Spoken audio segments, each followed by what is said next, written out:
Buenas tardes, don Rubén. Buenas Rodrigo, ¿cómo tardes, está Camila. usted? Bien, ¿y ustedes? ¿Cómo está? Bien, bien, ¿qué es su buena vida? Aquí estamos. Como es, le puse un papelito a mi micrófono porque siento que distrae. Como Mira, dijo el profesor. así es. ¿Cómo estás? ¿Cómo ha estado tu papá? ¿Cómo llegaste Bien, ayer? Oye, qué ¿ah? manera de llover. Qué manera de llover ayer. Fíjate que no sentí más lluvia hoy día, durante ¿En el día que ayer. serio? Sí. Mira, yo me vine con la impresión que ayer vi mucha lluvia en la noche. Inclusive encontré que en la autopista habían pozas en lugares que no había visto pozas nunca. Porque hay lugares que uno más o menos sabe que hay pozas, que se arman algunos como se junta Ah, agüita en no, algunos, sí. pero vi en algunos lugares que no había visto nunca. Espera un poquito, voy a poner. Antes de partir eso, tenemos, me di cuenta de un detalle, y es que en el fondo le pusimos tanto ímpetu en partir que nos faltó volver a pasar este tema, a pesar de que los estudiantes que vienen conmigo del grupo ya vimos esto, pero vamos a tener que hacer una suerte de repaso respecto de la estructura del código y ese tipo de cosas. ¿Ya? Algunos pegar una repasada a los principios para poder engancharnos y luego de eso volvemos a la estructura. ¿Les parece? Sí, Sí, profesor. profesor. Ya, ya, ya. Aquí vamos a partir. El material ya se los voy a, ya lo estoy pasando a una PPT. Este es un material de un libro, pero se los voy a grabar. Este es el autor, se llama Carlos López Díaz, pero yo se los voy a facilitar para que vayan siguiendo la estructura, ¿ya? Ya, porque la PPT igual es bien rápida y es bien dinámica y nos permite trabajar, avanzar mucho más de lo que nosotros podríamos verificar. El semestre pasado nosotros vimos esto, la parte general, ¿se acuerdan o no? Y en la parte general, nosotros hablamos de la estructura del ordenamiento jurídico, esta es la famosa pirámide de Kelsen que nosotros habíamos conversado latamente en algún minuto, ¿cierto? Y nosotros después empezamos a verificar y apreciar de que existen dos tipos de áreas del derecho, el derecho público y el derecho privado, ¿cierto? Y así nosotros podíamos verificar que a nivel del derecho, el derecho se dividía a su vez en el derecho nacional e internacional. Dentro del derecho nacional teníamos el derecho público, el derecho privado, dentro del internacional, el internacional público y el internacional privado. Dentro de las ramas del derecho público, tal cual como lo conversamos en algún minuto, teníamos el derecho constitucional, administrativo, el penal, el procesal. Y por el lado del derecho privado teníamos el civil, el comercial y el laboral. Las fuentes de importancia, ¿cierto? Civil que nosotros estamos viendo, las fuentes normativas, la ley, el decreto ley, ¿cierto? Y decreto de todo mandato escrito revestido de las formalidades prescritas por el ordenamiento jurídico dictado unilateralmente por la autoridad Hola, profesor, administrativa. buenas noches. Buenas noches. Cuando ingresen a la sala, calladitos, porque si no se me va la onda, por favor. ¡Milagro! Volvimos, ¿qué pasó? Pasó un milagro. Muy bien, pues Milagro, perfecto, gusto verla aquí. Parece que tenemos la canasta completa, ¿o no? Ahora sí, Gracias. ¿cierto? Ya, entonces estamos haciendo este repasito, volvemos, ¿cierto? Y entonces tenemos aquí dentro de los decretos, los tipos de decretos, el decreto supremo, el simple decreto, el reglamento y el decreto con fuerza de ley. Dentro de los decretos es el decreto dictado por el presidente de la República. Simples decretos refieren a una persona a situación determinada. Por ejemplo, el nombramiento de un funcionario público es por decreto. Los reglamentos se dividen en reglamentos de ejecución y reglamentos autónomos. Cuando vayan administrativos ya no van a entrar a bucear a qué significa cada cosa. El decreto con fuerza de ley son decretos por expresa autorización de la Constitución dictados por el presidente sobre materias según la Carta Fundamental y regulan materias propias de la ley, ¿cierto? Y el reglamento es un decreto de alcance general e impersonal que concierne a una generalidad, a una generalidad abstracta de personas y situaciones. Las instituciones son, las instrucciones son comunicaciones que los funcionarios públicos dirigen a sus subordinados. Y las ordenanzas son un conjunto de normas que regulan determinadas materias que se aplican a todo el territorio.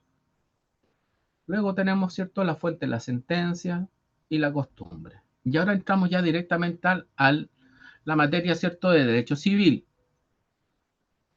¿Qué sabemos de derecho civil? Como ustedes pueden ver, es el derecho privado común y general. También sabemos que es un conjunto de principios y preceptos jurídicos sobre la personalidad y las relaciones patrimoniales y de familia. Y tenemos otro concepto que se llama, que dice que es un conjunto de leyes que tiene por objeto la regulación de las relaciones de las relaciones de familia, la propiedad y las obligaciones. Si ustedes me preguntan cuál me gustaría a mí, el del medio. Conjunto de principios y preceptos jurídicos sobre la personalidad y las relaciones patrimoniales y de familia. Bien. Las características del derecho civil: es un derecho general, ya sabemos en qué consiste, en que sea general, es un derecho común, es un derecho supletorio y es un derecho de carácter sustantivo, como yo les comentaba en la clase anterior. Existe una diferencia entre el derecho procesal y el derecho sustantivo. Derecho procesal tiene que ver con la regulación de las materias del proceso en particular. Es decir, cuando ustedes van a aprender en procesal orgánico o en derecho procesal, que parte con orgánico, la estructura de los tribunales, cómo están conformados, ¿cierto? Y luego de eso, ustedes van a verificar los distintos aspectos ritual o la ritualidad que significa el proceso de cualquier tipo de juicio, ya sea contencioso o no contencioso. ¿Qué significa? ¿Con pelea o sin pelea? ¿Estamos claros? ¿Sí? Sí, profesor. Y en ese sentido, cuando nosotros estamos señalando justamente que es un derecho de carácter sustantivo, ¿qué significa? Que nosotros lo que vamos a esgrimir es el contenido que va inmerso dentro del derecho procesal. ¿Qué estoy tratando de decir? Que el derecho sustantivo se hace patente a través del derecho procesal y conjugan a la vez. No sé si se va entendiendo, ¿ya? Por eso nosotros aprendemos procesal y aprendemos sustantivo. Sustantivo es la norma abstracta, el dominio, la ley, persona. ¿Se fijan o no? Delito, derecho del trabajo son áreas de derecho que uno entiende que no tienen que ver con el proceso en sí mismo, pero sí señalan dos cosas: los derechos y las obligaciones que nacen a partir de la institución determinada. Por ejemplo, en el matrimonio, si nosotros fuéramos a leer el artículo 102, dice los deberes del matrimonio: auxiliar, alimentarse y auxiliarse mutuamente. Eso es derecho sustantivo. Pero cuando nosotros vamos, ¿cómo lo plasmamos para que alguien pudiera en el fondo hacer valer esos derechos? Para eso está el derecho procesal, donde las normas del derecho sustantivo se incluyen en la demanda. Y luego de eso, el tribunal las reconoce en su sentencia, y eso es procesal. ¿Se entiende o no? Sí. Sí, ¿Sí? profesor. Sí. Es decir, no sé, ustedes van a aprender notificaciones, van a aprender resoluciones, van a aprender plazos en derecho procesal, los tipos de juicio, cómo se hacen valer, qué medios de prueba se interpretan, cómo se interponen. Todo eso es parte del derecho procesal. Pero el contenido de la demanda, sobre todo en los hechos y el derecho, en el contenido específico en la demanda, eso es derecho sustantivo. ¿Se entiende? Profesor, le hago una Sí, pregunta. ¿Podríamos decir que el derecho procesal es como la forma y el derecho sustantivo es el fondo? así es. ¿Qué Perfecto. quiere decir en el fondo? Como sustancia, pues. O en el fondo, no sé, cuando ustedes ven una cazuela donde hay unos subuco que no tiene el disquito de adentro, no es cazuela, ¿o Eso, no? sí, tiene toda la razón. ¿Cierto? ¿Se entiende, no? La Belén por allá, Profesor, ¿entienden o no? ¿se me escucha? Sí, yo la Ah, estoy ya. escuchando. Sí, voy entendiendo. Gracias, profesor. Ya. ¿Y la Lorena? Sí, bien. Don Leonardo Magallanes, Sí, perfecto. La Katy, Sí, profesor, sí se entiende. perfecto. Puedo continuar entonces. Entonces, lo que nosotros estamos estudiando en estos momentos es derecho sustantivo puro. Lo que estudiamos el semestre pasado también. Pero ¿cuál es la diferencia entre uno y otro en que esto ya es un poco más especializado? Vamos ahora a verificar cuáles son las fuentes del Código Civil. Son muchas más, pero yo no les voy a calentar la cabeza.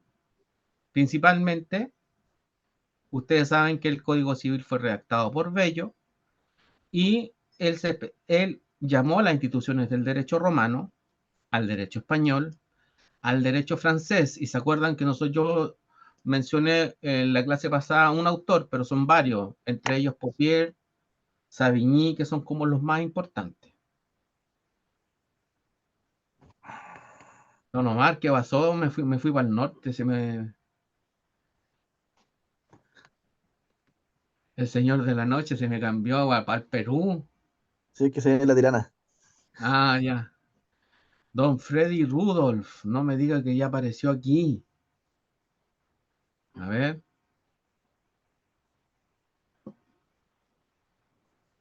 Ya. Continuemos. Luego, y principalmente, fíjense bien, se basó en un código en particular, que es el Código Civil francés o napoleónico del año 1804. Esta es la principal fuente del código. Por ahí aparecen las 7 partidas con respecto al derecho español, el fuero juzgo, que eso lo van a aprender ahora en Historia del Derecho. El derecho europeo en general, derecho canónico, que son las principales fuentes. El código, como yo les quebré la cabeza y se las quebró Belisario también conmigo, se estructura básicamente en 4 libros, que es el libro primero, el segundo, el tercero, el cuarto. Un título preliminar, un mensaje, se fijan ustedes, un título final de la observancia del código, que es el artículo 2525, que no existe. Si ustedes le preguntaran malamente al profesor Pesado para preguntarle, ¿qué dice el código, el artículo 2525? No existe. Lo que existe es el título final. Si ustedes revisan, vayan al código y vean abran el código, revisen el 2524, ¿qué viene después?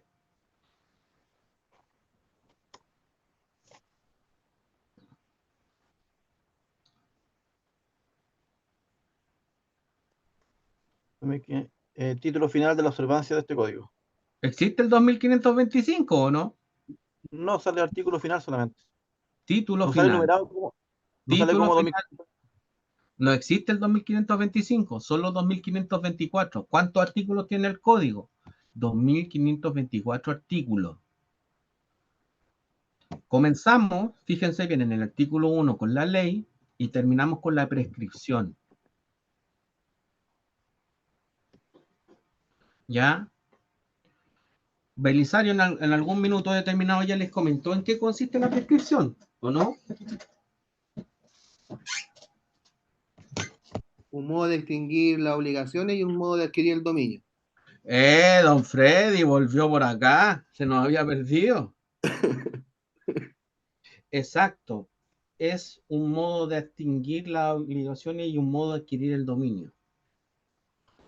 Y fíjense que en el fondo lo que señala la prescripción como un modo de extinción está pasando el día de hoy. O estos días que han habido lluvia, se provocan hartos fenómenos con la prescripción. Por ahí los que quieran anotarlos por ahí. Se habla de la interrupción natural. ¿Ya? Que eso se los voy a dejar como ahí al margen. ¿Cómo, profesor? No lo entendí. La interrupción natural. Las inundaciones en el campo se ven mucho y hablan de la interrupción natural de la prescripción. La inundación es un caso. Se los voy a dejar ahí para que investiguen. Valentina. ¿Ya? Ya, profesor. Yo lo voy a investigar. No hay problema. Investíguenlo. ¿Ya? ¿Ya? Entonces, volvamos. Fíjense bien. El mensaje nos señala en el... ¿Qué nos dice el mensaje? Ustedes ya lo tienen que haber leído alguna vez. El mensaje nos dice, nos cuenta en el fondo cómo está estructurado, ¿cierto? El libro, el código en cada uno de sus libros, ¿cierto? En el libro primero tenemos las personas, en el libro segundo los bienes de su uso, dominio, posesión, uso y goce, en el libro tercero la sucesión por causa de muerte, en el libro cuarto las obligaciones en general y de los contratos. El título final, la observancia al código, y finalmente siempre tenemos un apéndice, sea la edición que sea. El de la jurídica, el de la Thompson, siempre hay un apéndice. ¿Ya? Ahora, si ustedes me preguntan cuál es mejor que el otro, va en el uso. Lo único que les digo es que, como lo vimos en la clase anterior, ustedes traten de llevar el código a las clases o de traer el código a las clases, ya sea por Zoom o estando en la U, un código de ustedes para que lo puedan rayar. ¿Ya? Si por X motivo, Jessica Marileo, si ustedes por X motivo o alguna circunstancia el código se va cambia de edición o algo por el estilo, tienen algún problema, se meten al de la BCN y lo complementan van copiando el pasaje y lo van arreglando. Así de simple. Lo importante es que este código de aquí, el que tienen en la universidad, traten de cuidarlo harto, porque les va a servir, porque este es el trabajo para el examen. ¿Ya? Continuemos. Esto es algo que nos vimos en la clase anterior, o el semestre pasado. ¿Qué sucede con el código? ¿Qué es lo que hizo? El código, como ustedes pueden ver, no es una copia. El código es una invención netamente chilena. Fíjense bien, y es más, el libro tercero fue el primer libro en escribirse. ¿Qué es lo que se provoca? A pesar de que está escrito en una lengua antigua, tiene claridad en el lenguaje y un orden en las materias. Es una norma que ha sido muy estable en el tiempo, ha sido modelo para otros países. Ejemplo, fíjense bien, en Ecuador y en China. A tal punto que en algún minuto determinado las normas del Ecuador y las normas chilenas eran tan importantes o tan similares en el fondo, que en algún minuto determinado existió lo que se llamaba el Pacto Andino. Y el Pacto Andino permitía que los profesionales que estudiaban en este país, su título les fuera válido allá. Viceversa, los profesionales del Ecuador, el título era válido para que llegaran a este país. ¿Y eso está vigente, profesor? Ya no. En antaño, si ustedes se verifican entre los años, y ustedes lo van a ver, los que han tenido la posibilidad de ir a un CEFAM o a cualquier centro médico, siempre hay un médico ecuatoriano, ¿o no? ¿Y cómo lo escuchan? Porque dicen aquecito, dicen ahorita no, muchísimas gracias, ahorita no. Entonces, eso permitió que los profesionales que salían del Ecuador llegaran a Chile. Yo conocí casos de muchachos que se fueron a estudiar a Estados Unidos, o sea, al Ecuador, en calidad de egresado, y volvían titulados. Algunos alcanzaron a validarle y funcionaron bien. Ahora el resto, todos los que llegan actualmente tienen que validar su título, y es porque en el fondo, dentro de los requisitos del examen para poder optar al título de abogado, señala que uno puede escribir una tesis o 3 artículos en 2 revistas distintas y te dan el título de abogado igual. Y eso equivale a tu examen de grado. Profesor, una consulta. Sí, Valentina. Cuando Consulta en el habla, consultorio. cuando dice que incorporan normas del derecho internacional privado, ¿se tienen que encontrar ratificadas y vigentes? No, a ver, veamos bien. Fíjate lo que dice acá. Sí. Lo que pasa es que estas normas están acorde a un tratado que se llama el Código de Bustamante. Ya. ¿Ya? Y esas normas conversan con las normas del Código Civil. En los artículos, si mal no recuerdo, 13, 14, 15, 16 y 17 del Código. ¿Se acuerdan que lo hablábamos el semestre pasado? Yo dije, son normas de derecho internacional privado, ¿no? Acuérdense, el 15 dice, a las leyes patrias están sujetos los chilenos, ¿se acuerdan o no? Por concepto de familia y herencia. ¿Se ¿En el acuerdan que artículo estudiábamos? 15, profesor? Sí, ¿se acuerdan o no? A las leyes patrias que reglan las obligaciones de derechos Sí. civiles. ¿Se acuerdan o no? Sí, ¿se acuerdan o no? Al Después derecho hablábamos, chileno. ¿cierto? ¿Se acuerdan o Sí, no? Después hablábamos Sí, del correcto. artículo 16. ¿Qué pasa con la situación de los bienes inmuebles que están en Chile y sus Los dueños bienes están en el situados en extranjero? Chile, los Sí, bienes ¿se acuerdan o someten no? a la ley están chilena. sujetos a las leyes chilenas. Y el artículo 17, ¿qué pasa con los contratos cuando se firman en el extranjero para que tengan vigencia en Chile? La forma de Tienen los que estar instrumentos acorde con la públicos ley se chilena. terminan. Claro que tienen que estar de acuerdo. ¿Se La acuerdan o forma se no? refiere a Entonces, las solemnidades externas, dice. también, ¿se acuerdan o no? Esas son normas de derecho internacional privado, nada más ni nada menos. Y esas normas están acordes a un tratado que se llama el Código de Bustamante, que cuando ustedes lleguen a internacional privado lo van a ver. ¿Saldada la duda, Valentina? Sí, profesor. Saldada Ya, la pregunta, gracias. continuamos, fíjense bien. ¿Establece igualdad entre chilenos y extranjeros? Claro que sí. ¿Regula a las personas jurídicas? Estas fueron innovaciones. Existían en los otros códigos de Latinoamérica donde las personas jurídicas no estaban reguladas, tuvieron que salir por leyes. Si mal no recuerdo, Argentina y Bolivia tuvieron ese problema. ¿Cuáles son las desventajas? Omitió importantes instituciones que en la época no estaban reguladas, tales como la teoría de la imprevisión, la legislación laboral y la igualdad de partes contratantes.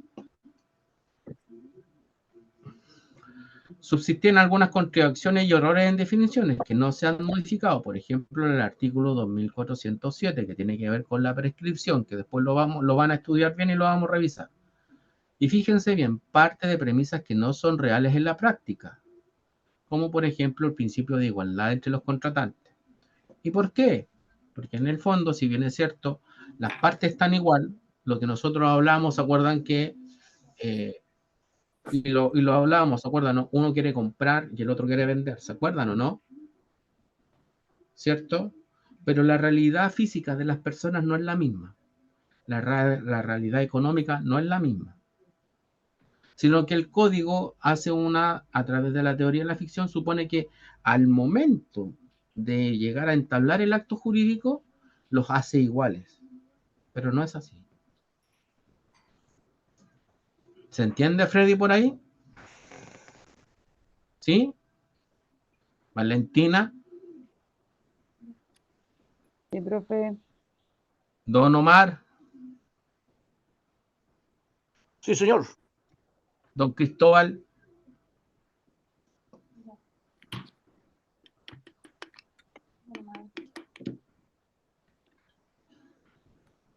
Don Leonardo, que lo veo ahí que está también incorporado. Doña Camila Barrera, que está ahí desde las muchachas Sí, nuevas. profesor. Perfecto. Perfecto. Yo me caracterizo porque cuando me pongo más preguntón de lo que soy cuando estamos en Zoom. ¿O no, muchachos? No, ¿Ah? Ya. profesor, yo le entendí poquito, la verdad, me cuesta ponerme al corriente, pero ahí más o menos. Me parece bien milagro porque, bueno, vaya a ver que vaya a tener que harto estudiar y ponerte al día porque la clase del sábado pasado estuvo intensa. Entonces, hay harto que estudiar. Sí, así me ¿Ya? dijeron que estuvo buena. Sí. ¿Ya? Ya. Y vamos a dar un último paseo aquí. Fíjense bien, los principios importantes inspiradores del código, ¿cierto? Autonomía de la voluntad y libertad contractual. Rechazo al enriquecimiento sin causa. Protección de la persona. Protección de la familia.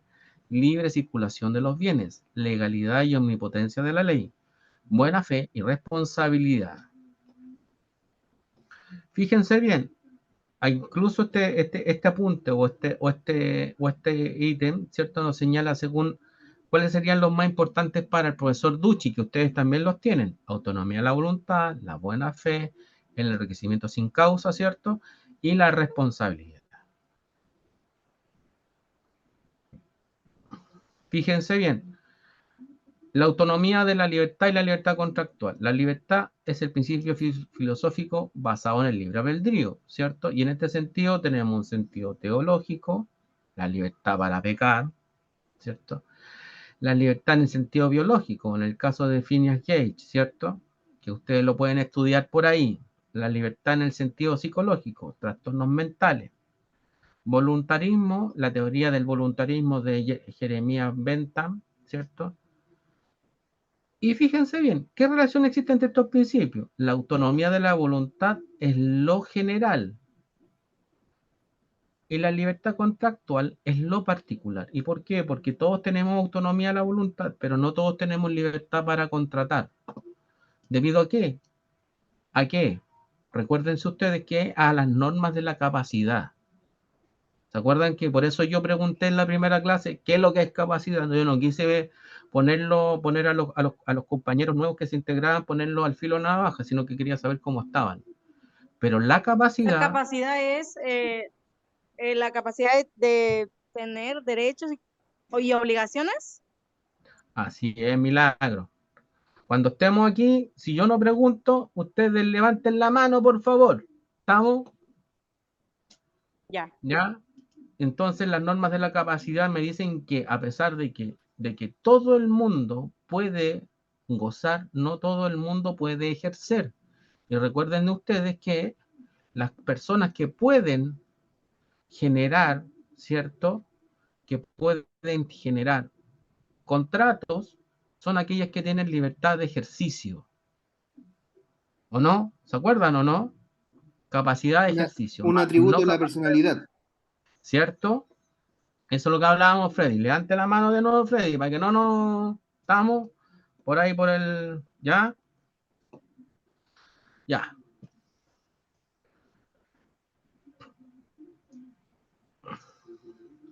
Fíjense, ¿cómo se manifiesta la autonomía de la voluntad? La libertad de disposición de los bienes. La libertad que se puede expresar en los actos unilaterales, como el testamento. Y se verifica en la regulación de los vicios de la voluntad, que esto lo vamos a ver más ratito. Yo creo que el sábado vamos a comenzar a trabajar esto.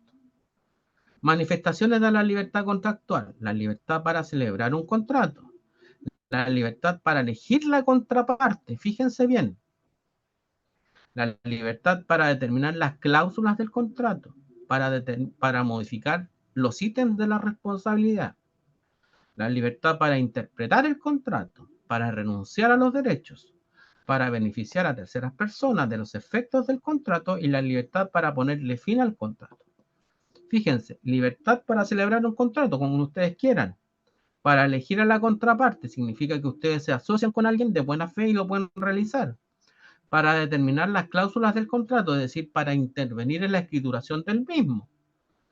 Me van a preguntar ustedes, ¿pero qué pasa cuando voy a la casa comercial? O si yo me quiero comprar un teléfono, ustedes están escogiendo, están teniendo libertad para poder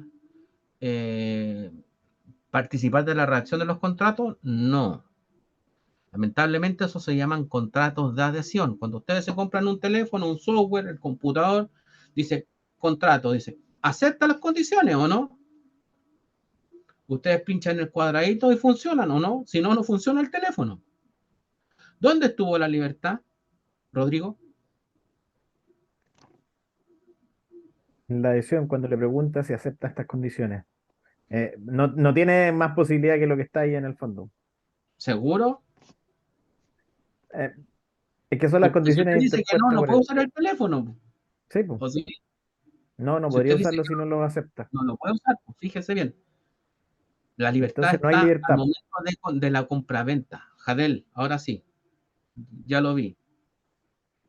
Dele, Jadel. Sí, no, profe, era eso, la oportunidad estaba en elegir, pues, en realizar la compraventa con la persona, la única libertad que tenía. Exacto, porque en los contratos de adhesión no es así. Los contratos existe una clasificación que no la hemos visto todavía, que se llama contratos de adhesión y contratos de discusión. Y en los contratos de adhesión, que es una clasificación moderna, ¿cierto? Tenemos todos los contratos donde están las proformas ya hechas. Usted solo tiene que firmar o apretar el cuadradito cuando aparece el mensajito y usted con eso acepta las condiciones. ¿Se entiende o no? Y en cambio, los contratos de discusión significa que el contrato no es que se van a poner a pelear ni que se van a agarrar de las mechas, sino que simplemente van a conversar las cláusulas del contrato. ¿Se entiende, Belén? Sí, profesor. Y la Jessica Marileo.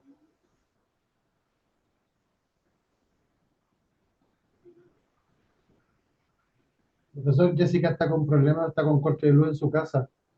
Ah, le puedo creer. Y está tratando de conectarse con el celular, pero se le va a ir la señal. Ya, entonces, don José Martínez, Sí, sí, sí. Se entiende. ¿se entiende? Sí.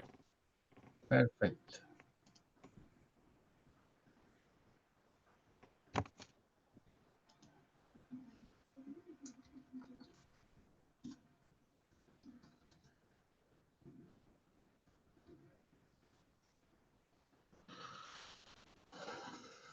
Ya, continuamos. Ahora fíjense, esto es una pequeña verificación. Y aquí vamos a revisar unos detalles. Vamos a verificar, y esto era un poco la tarea que yo les había dado el otro día, ¿se acuerdan o no? Autonomía de la voluntad y libertad contractual. Fíjense bien. Artículo 1545, una poesía en el código. ¿Lo puede leer don Omar? 1545. Así es. Y 1545. Del efecto de las obligaciones. Todo contrato legalmente celebrado es una ley para todos los contratantes y no puede ser invalidado sino por su consentimiento mutuo o por causas legales.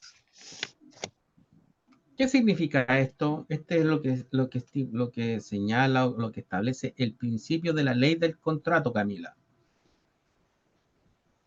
Y cuando hablamos del principio de la ley del contrato, ¿qué significa? Que el contrato, una vez realizado y estando válidamente emitido, es una ley para los contratantes. No puede ser invalidado, sino como lo señala el código, ¿cierto? Entonces, en ese sentido, lo importante de aquí es que el principio de donde se presenta la autonomía de la voluntad se presenta en el libro cuarto, primero que nada en pero este no es de autonomía de la voluntad, sino que es de la libertad contractual. ¿Estamos? Ráyenlo por ahí en el código. Ahora, de la interpretación de los contratos, artículo 1560, Valentina, léalo usted. 1560. Sí. Conocida claramente la intención de los contratantes, debe estarse a ella más que a lo literal de las palabras. Tal cual. 1567, la Belén Escobar.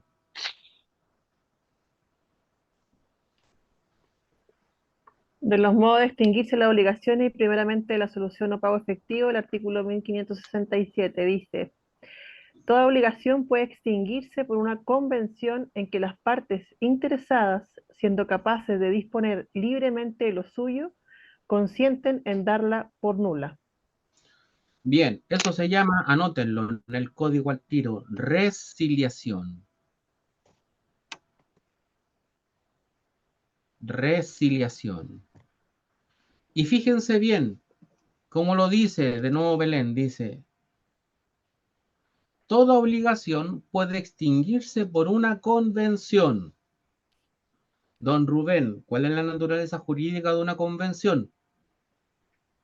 Crea, modifica y... La convención es el género, profesor. Bien, y es según género, ¿cierto? Porque extingue derechos y obligaciones, ¿cierto?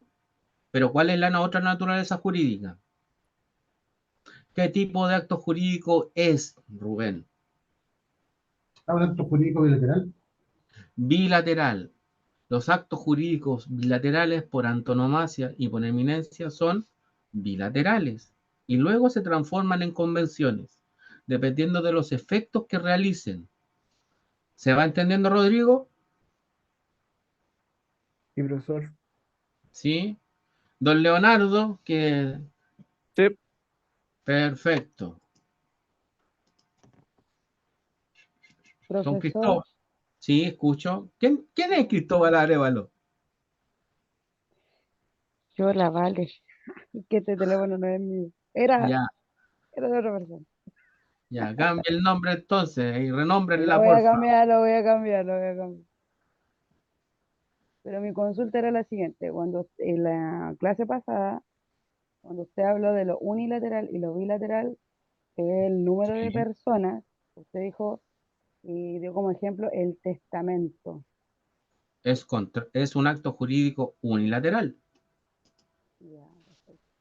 Era como por oferta y aceptación. La oferta y la aceptación son actos jurídicos unilaterales. Ya, esa era mi duda. Ya. Volvamos. La de Lorena Ollarse. ¿Estamos bien? ¿Se entiende, Lorena, o no? La perdí. Sí, profe, ¿se entiende? Ya, perfecto. Continuamos. Y el artículo 12 que nosotros habíamos visto, la renuncia a los derechos conferidos por las leyes, con tal que solo mire el interés individual del renunciante y que éste no esté prohibido su renuncia. ¿Cuáles son las limitaciones a la autonomía de la voluntad? La ley, la moral, las buenas costumbres y el orden público. ¿Y qué es el orden público? El conjunto de valores esenciales para que el legislador ha elevado a la categoría de jurídicamente protegido. Y ahí está el artículo 548 del Código, que señala que las ordenanzas o estatutos de las corporaciones fueren formados por ellas, serán sometidos a la aprobación del presidente de la República, a la que se le considera si no tuvieran nada contrario al orden público, a las leyes, a las buenas costumbres. Bien, y el artículo 880, cada cual podrá sujetar su predio a las servidumbres que quiera, adquirirlas sobre los predios vecinos con la voluntad de sus dueños, con tal que no se dañe con ellas al orden público ni que contravenga las leyes. Con respecto al enriquecimiento sin causa o el rechazo, es el enriquecimiento a costa del empobrecimiento de otro. Es mal visto.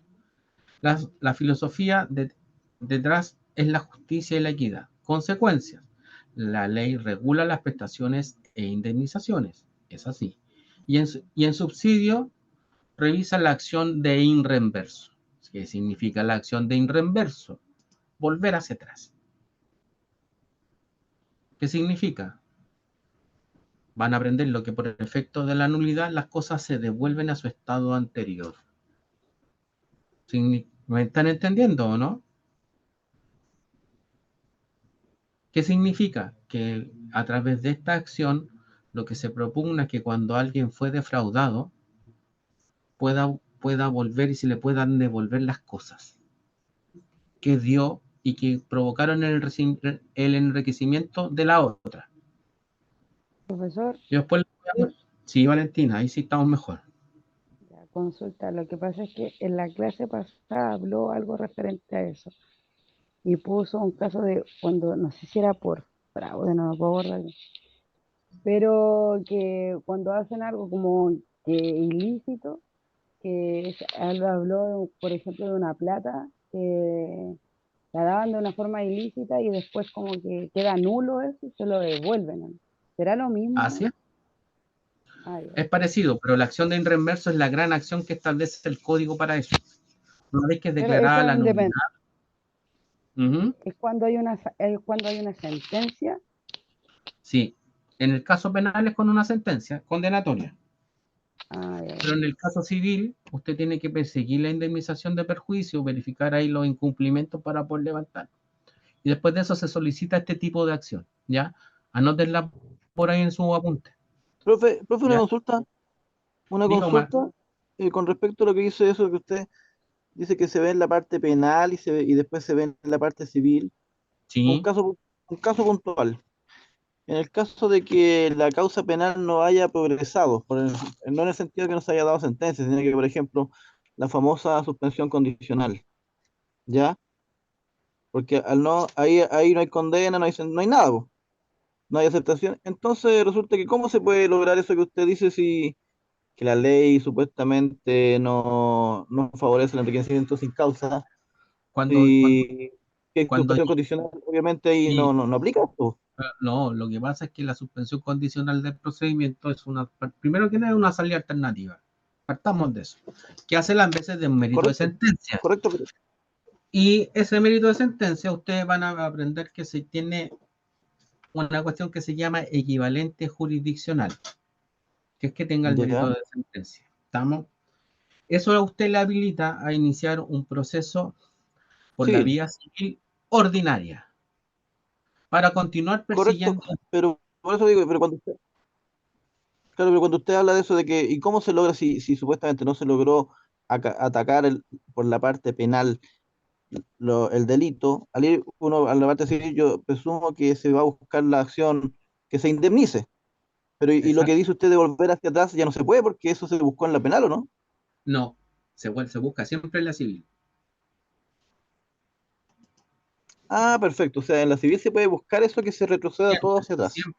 Siempre se busca en la civil. Ah, no en lo penal, Ahora, perfecto. claro, ahora el gran tema usted me va a preguntar, pero ¿cómo en penal si hay un homicidio? Es que el homicidio no se paga con nada más que con No, plata. no, pues sí, Y ahí sí, no pues se sí, puede no, volver hacia atrás. Lo único que usted correcto. puede, o los delitos, por ejemplo, no sé, los delitos sexuales, las violaciones, no se puede volver hacia atrás. La vida va a cambiar. Pero lo que sí ahí se busca un tipo de indemnización reparatoria que se llama. Claro, no, yo ¿Ya? lo desde el punto de Pero, vista económico, que claro, que como eso que como usted decía, que se podía volver hacia atrás, pero si en ese caso puntual donde hay una salida alternativa, no sabía cómo aplicaba. no Claro. aplica, pero aplica a través, o sea, usted puede continuar la persecución, pero a través de un proceso ordinario. ¿Ya? Que después eso lo va a Claro, aprender cuando usted llegue a la materia y va a verificar cuáles son las fuentes. ¿Ya? Continuemos. perfecto, sí. Ya. En este principio, como ustedes pueden ver, estamos viendo claro, la filosofía detrás es la justicia y la equidad. Eso es lo que indica. ¿Y dónde está? Fíjense bien. ¿Dónde está el enriquecimiento sin causa? En las denominadas prestaciones mutuas del artículo 908. Y aquí le vamos a pedir a la Milagros que lo lea.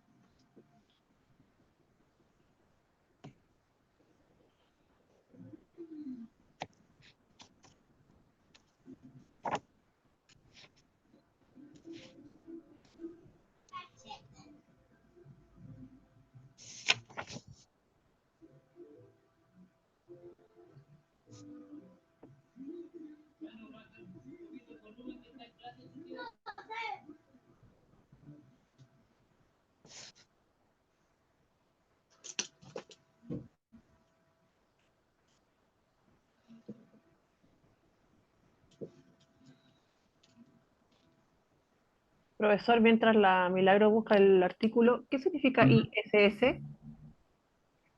Siguientes. Siguientes. Ah, perfecto.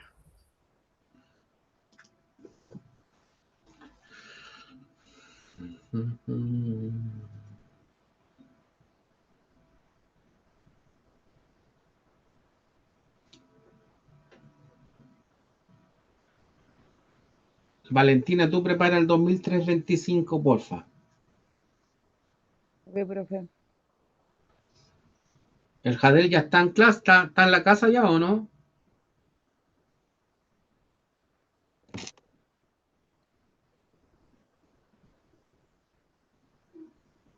Sí, profe, hace rato pero llegué. Ya, léase, búsquese el 1688. 1688.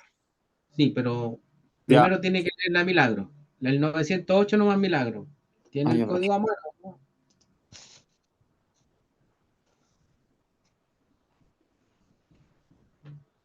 Profesor, estoy llegando a mi casa todavía. Por Dios, Milagro, avíseme, po. Es suerte. Ya, En unos 5 minutos llego. ya, Rubén, ¿puedes leerlo tú para que avancemos? Sí, profesor. Artículo 908. El poseedor vencido tiene derecho a que se le abonen las expensas necesarias invertidas en la conservación de la cosa, según las reglas siguientes. Si estas expensas se invirtieran en obras permanentes como una cerca para impedir las depredaciones o un dique para atajar las avenidas o las reparaciones de un edificio arruinado por un terremoto, se abonarán al poseedor dichas expensas en cuanto hubieran sido realmente necesarias, pero reducidas a lo que valgan las obras al tiempo de la restitución. Y si las expensas se invirtieron en cosas que por su naturaleza no dejan un resultado material permanente, como la defensa judicial de la finca, serán abonadas al poseedor en cuanto aprovecharen al reivindicador, y se hubieran ejecutado con mediana inteligencia y economía. A ver, este articulito se llama de las prestaciones mutuas y esto es algo que vamos a empezar a ver cuando lleguemos a las acciones de nulidad. Las prestaciones mutuas significan qué es lo que se le devuelve a una persona por haber tenido una cosa. Ejemplo, más fácil para que lo aterricemos, muchachos. Cuando alguna vez alguno de ustedes ha arrendado una casa, ¿cierto? Sí. ¿Cierto? Al arrendar una casa, ustedes tienen que hacerle arreglos. A veces esos arreglos son cosméticos para que ustedes puedan habilitar un lugar o, por ejemplo, llamar al gaffiter para arreglar la cañería del agua, ¿o no? ¿Esas son las reparaciones locativas que le llaman? Las reparaciones locativas, ¿cierto? Porque están dentro del local, ¿cierto? Hay reparaciones cosméticas, por ejemplo, ustedes lo quieren habilitar para algo, pero eso no sirve, pero las que son necesarias, temas de luz, temas estructurales, temas de agua, ¿cierto? Y ustedes van a decir, los demandan, los hechos, y dicen, sí, pero lo que yo reparé usted me lo tiene que devolver. Y eso se llaman prestaciones mutuas. ¿Por qué? Porque yo invertí en algo que usted debió haber mantenido como dueño. ¿Se entiende o no?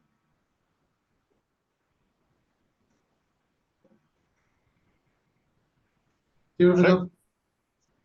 Sí, sí se entiende. Uh-huh. ¿Se entiende o no? Eso es lo primero que tenemos que tener en cuenta y en consideración.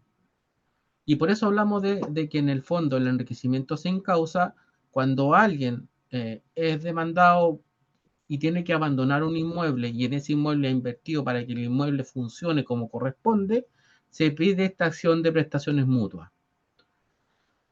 Bien, vamos ahora a la accesión. ¿Quién había preparado el artículo de la accesión? Nadie, profesor. Nadie. Ya.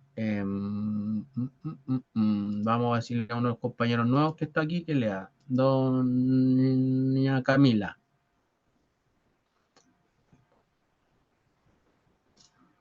¿Qué artículo, profesor? Perdón. El artículo 668 y 669.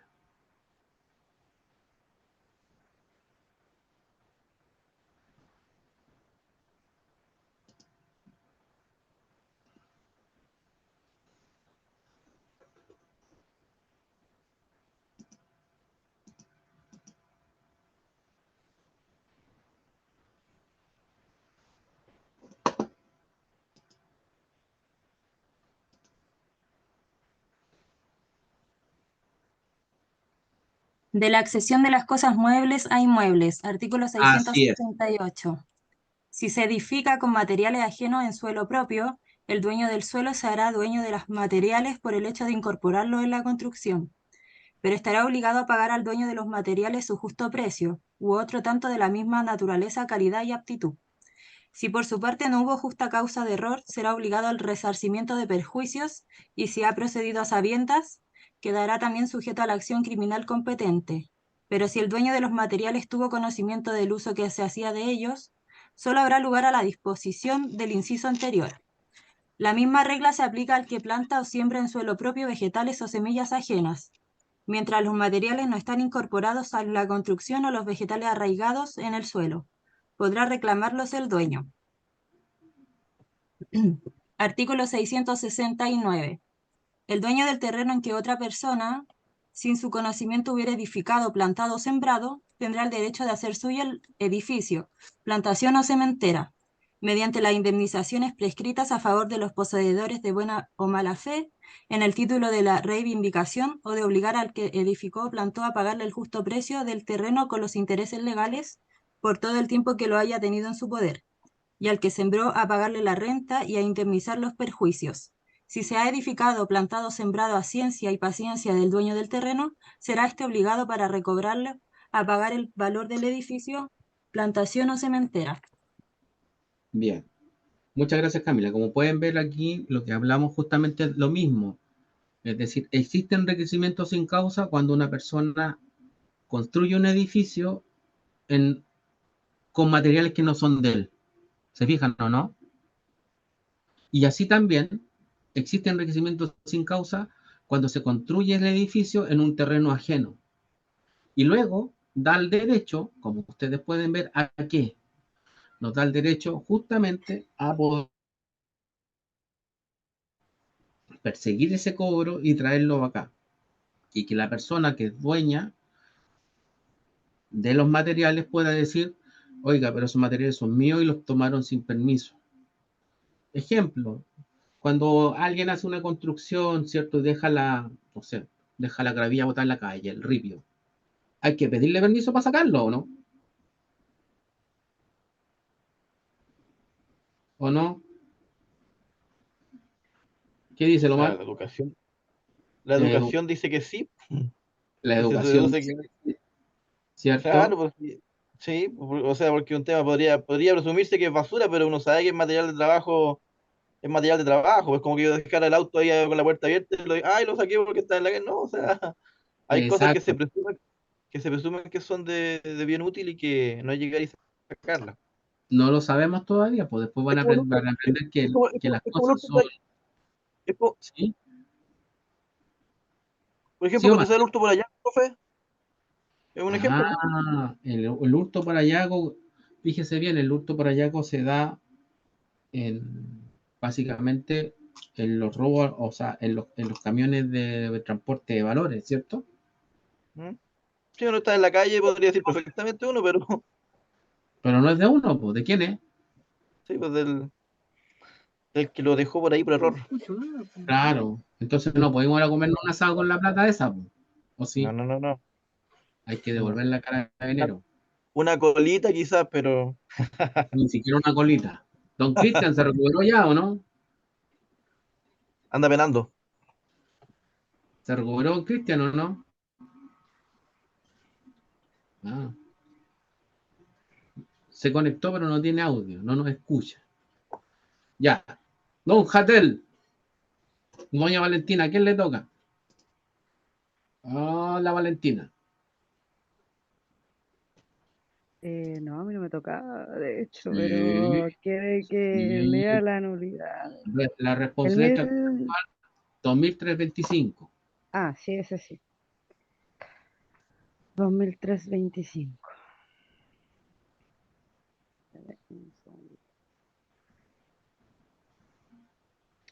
2325.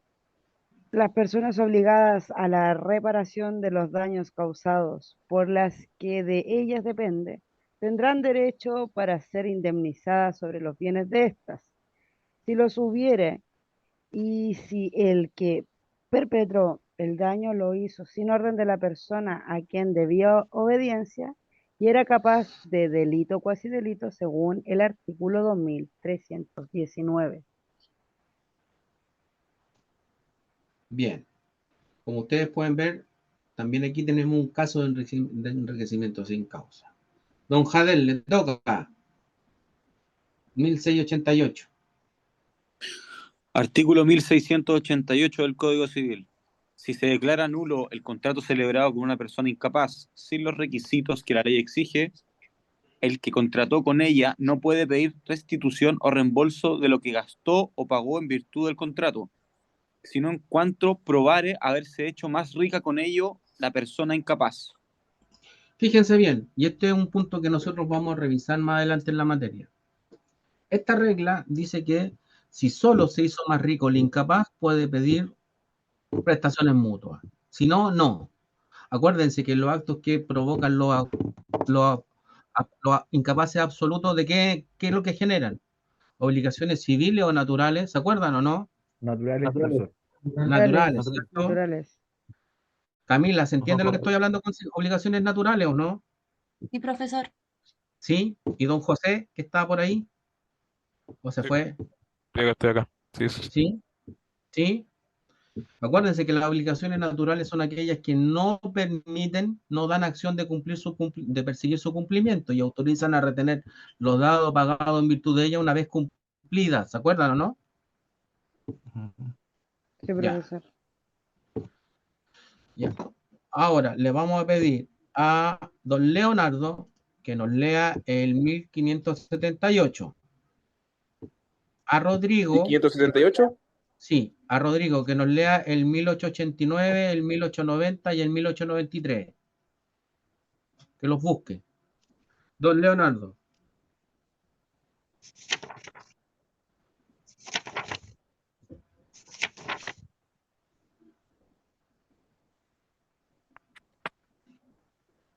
Artículo 1588. Extinción de obligación por cumplimiento. El cumplimiento de obligación indivisible por cualquiera de todos los obligados la extingue respecto de todos. Eso se llama la nulidad del pago. ¿Por qué motivo? Porque en el fondo paga uno y el resto se extingue para todo el mundo. Eso de las obligaciones, si mal no recuerdo, de persona singular, de persona plural. Muchos obligados paga uno y la obliga al resto. Y de ahí se desencadena una serie de acciones. Pero eso genera un enriquecimiento sin causa, porque el resto de los perseguidos se enriquecieron, ¿o no? ¿No? Pagó uno, pero el resto de los enriquecidos se siguieron enriqueciendo, Profe. ¿no? Al tiro mal. ¿Profe? Sí. Disculpe, ¿podría repetir el artículo 1578? 1567. Perdón, Leonardo, por favor. 1578. 1578. Ah, no me Sí, digan podría que repetir. no. No, profesor, hay una confusión entre No era ese. 188. Creo que Ya, a Leo ver. leí otro que no era, parece. Ya, a ver. Leo, lee bien. 1578. Ah, yo leí el 88, disculpas. No, por eso. Falsa alarma, disculpa. Ya. Pero un poquito. Destrucción de la cosa debida solidariamente. Ahí Si la cosa perece por culpa o durante ¿Cómo? la mora de uno o de los deudores solidarios. No. Profesor, el 1578 que dice el pago hecho al acreedor es nulo en los casos siguientes. Ah, sí. Correcto. Ese. El acreedor no tiene administración. Ese. Es el 1578. Después dice si el acreedor no tiene la administración de sus bienes. Y, bueno, que siga Leonardo. Espera, estamos en el Código Civil, ¿verdad? Ahí estamos, pues, hombre. Sí, si lo estás buscando por internet, se te va a complicar un poco encontrar. Ah, por Entonces, eso no profesor, puedo ver en el BCN entonces. Disculpa. Yo lo leo, profe. Ya, Milagro.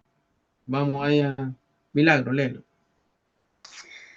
El 1578. El pago hecho al acreedor es nulo en los casos siguientes. 1. Si el acreedor no tiene administración de sus bienes, salvo en cuanto se probare que la cosa pagada se ha empleado en provecho del acreedor, y en cuanto este provecho se justifique con arreglo. Artículo 1688.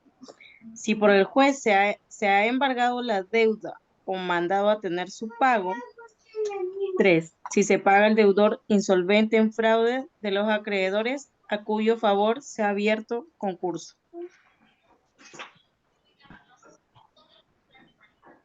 Eso era.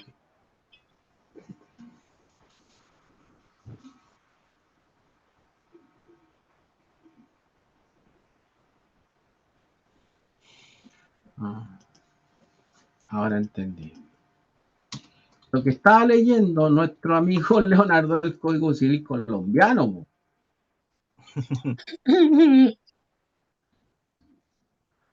Representando. Así es, fíjense. Ahora sí. El pago hecho al acreedor es nulo en los siguientes casos. 1. Si el acreedor no tiene la administración de sus bienes. ¿Cuándo el acreedor no podría tener la administración de sus bienes? ¿Es un menor de edad? Cuando necesita un tutor. Menor de edad. Es incapaz. Incapaz. ¿Puede ser cuando tiene alguna discapacidad? Tranquilo. Tranquila la lluvia de ideas. Incapaz. Tranquila la lluvia de ideas. Lo primero, fíjense bien.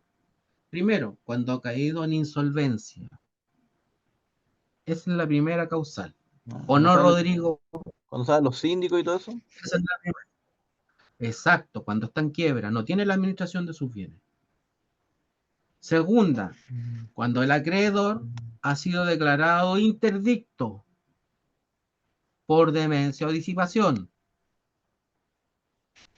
¿Estamos? Tercera, cuando el acreedor es un menor de edad que no tiene peculio profesional. Me van a preguntar, ¿qué es el peculio profesional? Un niño de 16 años, Rodrigo, que usted sabe más laboral que yo, ¿puede trabajar? Solo podría trabajar con permiso de su Sí, con padre o su permiso. madre, con permiso ¿Cierto? notarial. ¿Y ese dinero es administrado por el padre? Debería ser administrado por él, No es administrado por él, porque ¿no? es peculio profesional. Es Al peculio tiro, profesional. Leonardo, Perfecto. es peculio profesional. Pero el menor de 16 años que no tiene peculio profesional, no tiene la administración de sus bienes y podría quedar en calidad de acreedor. Claro, si le transfirieron los derechos de alguien que murió o no, Rubén, por testamento, por herencia, Sí, porque recibiría por transmisión. ¿cierto? Diferencia de- Ahora sí, el Leonardo se fue, está levantando la mano. Ah, no, ya me respondieron a duda, ya ahí entendí. Ya. Y volvamos a ver. Si, y ahí dice, salvo cuando se probare que la cosa pagada sea empleado en provecho del acreedor, y en cuanto a este provecho se justifique con arreglo al artículo 1688. Segunda, si por el juez se ha embargado la deuda o mandado a retener su pago. Y si se paga al deudor insolvente en fraude de los acreedores cuyo favor se ha abierto el concurso. ¿Qué significa eso? Que el deudor está en quiebra, que es lo que estábamos hablando. Ya, ahora sí, ¿a quién le toca? A mi profesor. Ya. Profesor, Mil, una consulta. Usted dijo que se refirió a algo respecto al artículo 1578. ¿A qué tuvieron que resumirlo para poder anotarlo en el código? O sea, como le estamos señalando, lo que estamos viendo en el enriquecimiento sin causa, Cristian, primero que nada. Y estos son los casos de manifestación del enriquecimiento sin causa en el código. Eso estamos analizando. Ya. ¿Ya?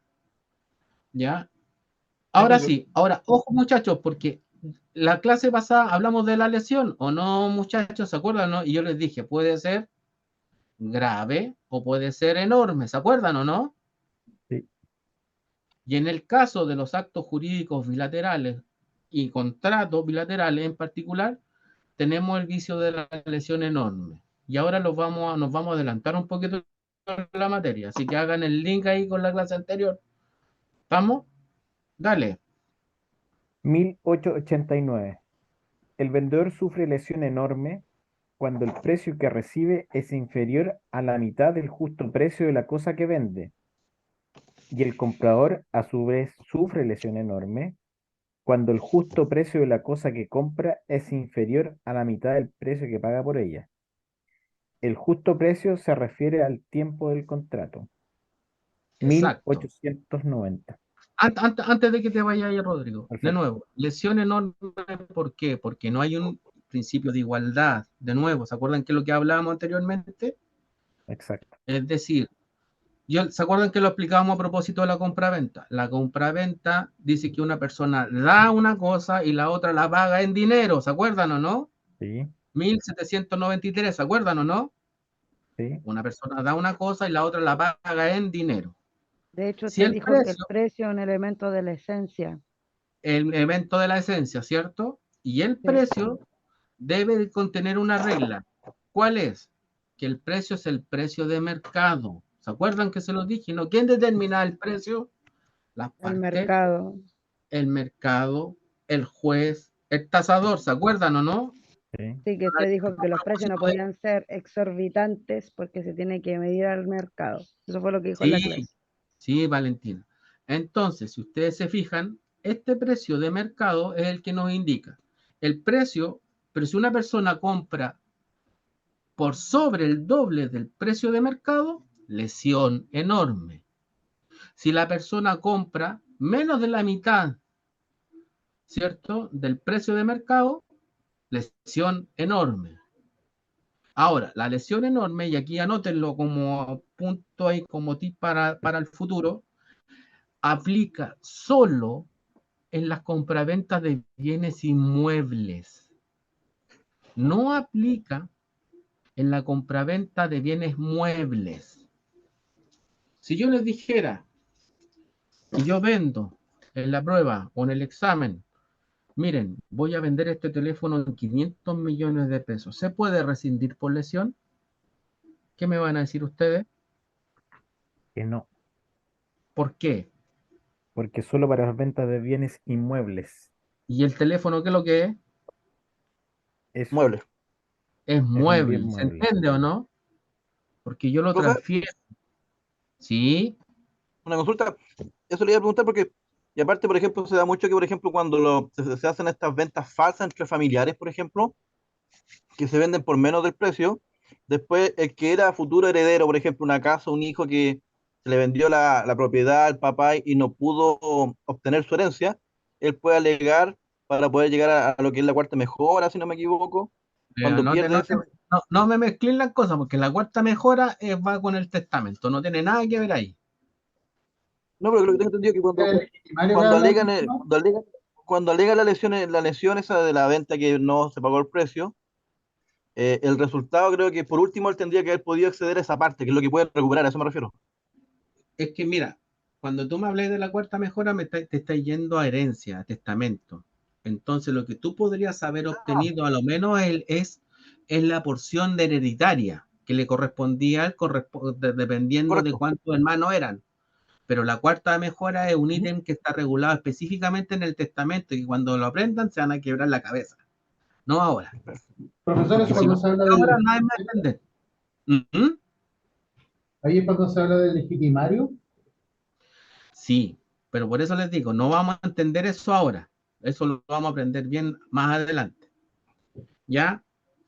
¿Dónde estábamos? Ya, ahora sí, continúa Rodrigo, por favor. Activa el audio, Rodrigo, porfa. Perdón, 1890. El comprador contra quien se pronuncia la rescisión podrá a su arbitrio consentir en ella o completar el justo precio con deducción de una décima parte, y el vendedor, en el mismo caso, podrá a su arbitrio consentir en la rescisión o restituir el exceso del precio recibido sobre el justo precio aumentado en una décima parte. No se Pregunta, deberán intereses o frutos, sino desde la fecha de la demanda, ni podrá pedirse cosa alguna en razón de las expensas que haya ocasionado el contrato. rescisión, ¿es lo mismo que la resiliación? No, profesor. Bien, Rubén. La resiliación es acuerdo de las partes. La rescisión es por Una resolución. convención. La rescisión es la nulidad relativa, anótenlo por ahí. Causal de ineficacia de los actos jurídicos, que la vamos a ver al final de este curso. ¿Podría repetirlo, profesor, por favor? De nuevo, la resiliación, como nosotros lo decíamos, es una convención por la cual ambas partes deciden dar por terminada una obligación. El código hace dar por terminado hablar de nulidad, pero no es así. El código se equivoca ahí. ¿Estamos? Y por el otro lado, la rescisión es la nulidad relativa, causal de la ineficacia de los actos jurídicos. Después vamos a verificar cuáles son las causales de nulidad. Existen dos tipos de nulidad, absoluta y relativa. Ojo, no me vayan a confundir con el recurso de casación, porque el recurso de casación es nulidad procesal. ¿Estamos hablando bien? Sí, señor. Profesor, ¿Ya? usted dijo resiliación es una convención Resiliación es una convención, donde las partes deciden dar por terminada qué cosa. una obligación. Perfecto. En cambio, la rescisión es la acción de la nulidad relativa.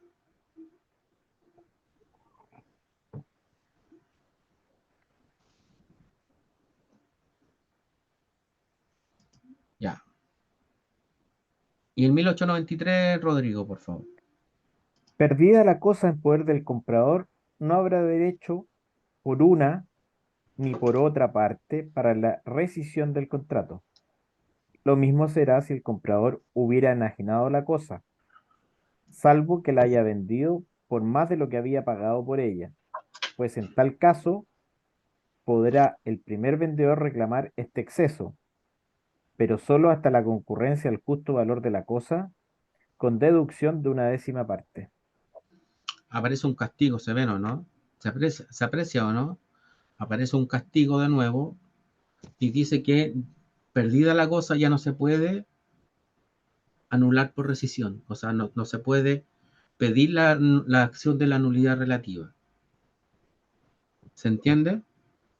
Pero sí dice el código que existe una norma de salvataje o algo que podemos rescatar, que es la décima parte de la cosa que se perdió, o el equivalente en dinero a la décima parte de la cosa que se perdió. Eso lo que está diciendo el código es que existe un tipo de indemnización compensatoria.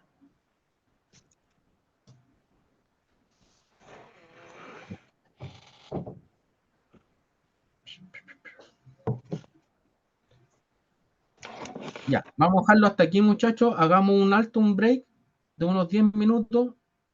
Ya, Vayan a tomar profe. café o algo. Y Ya tomamos. bien, muchachos, volvemos a la clase. Estamos analizando, ¿cierto?, los principios del Código Civil, específicamente de la sanción del enriquecimiento sin causa. Luego ahora vamos solamente a mirar la protección de la persona, pero nosotros ya más o menos tenemos claro en este caso, como principio, ¿cierto?, cuáles serían las principales circunstancias o las manifestaciones: el derecho de identidad, a la dignidad personal, a la integridad física y espiritual, a la libertad, al desarrollo personal y espiritual y a la igualdad ante la ley. Este es un principio que es más propio del derecho constitucional. El código regula la igualdad ante la ley y el Perdón, código profesor. civil. No se Sí, ve la Compartiendo presentación. pantalla. ¿no? Ah, perdónenme. Ahí Yo sí, por la ahora palabra. sí, Ahí sí, ahí profesor. sí. Ahora sí. Tenía que ser el chavo.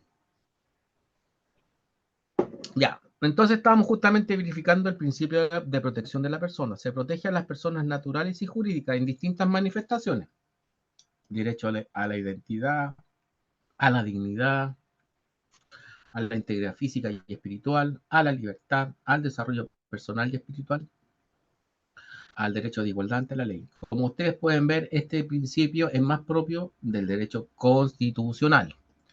El Código Civil regula la igualdad ante la ley y regula a las personas naturales en el artículo 55 y el artículo 545. Las manifestaciones: artículo 14, la ley es obligatoria para todos los habitantes de la República. El artículo 57, la ley no hace diferencia entre los chilenos y los extranjeros. Fíjense, hay excepciones a este principio, eso sí. No podrán ser testigos de un testamento solemne otorgado en Chile, según lo que dice el artículo 1012. Los extranjeros que no son domiciliados en Chile, fíjense bien, en la regla 10ª. La igualdad no permite invocar el desconocimiento de la ley, como nosotros lo sabemos, el artículo 8º y el artículo 706, que nos habla de la buena fe, de la buena fe respecto de la materia de bienes o en la posesión. Y fíjense, pero el error en materia de derecho constituye una presunción de mala fe que no admite una prueba en contrario. Y esta es una presunción de derecho. No es simplemente legal. Compañero Omar, ¿se puede mutear, por El favor? principio,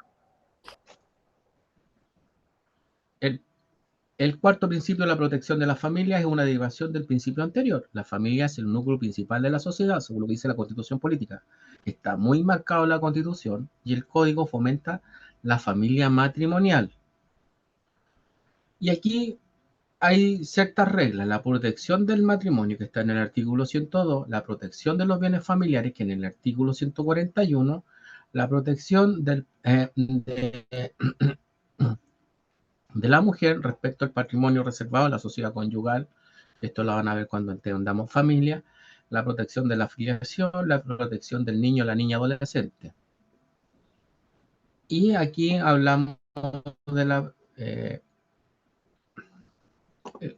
y aquí hablamos de la ley 19.620 sobre las materias de adopción y seguridad de los menores, que también podríamos agregar aquí las normas de las reglas las reglas que establece la ley 20.066 sobre la violencia intrafamiliar.